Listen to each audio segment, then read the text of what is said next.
Well, Carolyn, tomorrow the governor will not announce whether an emergency financial manager has been chosen, but he will talk about the process. As for whether this could be good or bad for the city, we talked to someone tonight who knows a whole lot about business, and he says it could be a good thing. The difficulty with the emergency manager is that there's a temporary suspension of democracy. A Detroiter himself and the dean of U of D Mercy's business school, Joe Eisenhower, says no one wants to see a state takeover, but it would probably be better than a bankruptcy judge carving up the city's assets.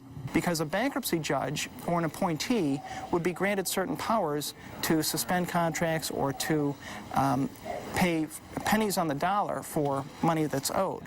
So the city council still wouldn't be in complete control, even if the city goes into bankruptcy. As for whether a state takeover would help or hurt investment in Detroit, Dean Eisenhower says it might be a benefit. It might actually be a benefit, because people would have some confidence that the city would be getting its financial house in order. Meanwhile, at City Hall today, council members were pondering their own futures. An EFM would mean an immediate suspension of their pay, and it could even be permanent. Just call it what it is.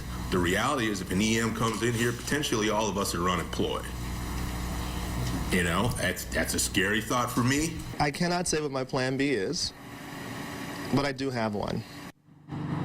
And Council President Charles Pugh says that some of his colleagues have confided in him that they will resign if an emergency financial manager does take over. As for the mayor tonight, he is not commenting on what would happen if his salary was slashed or cut altogether.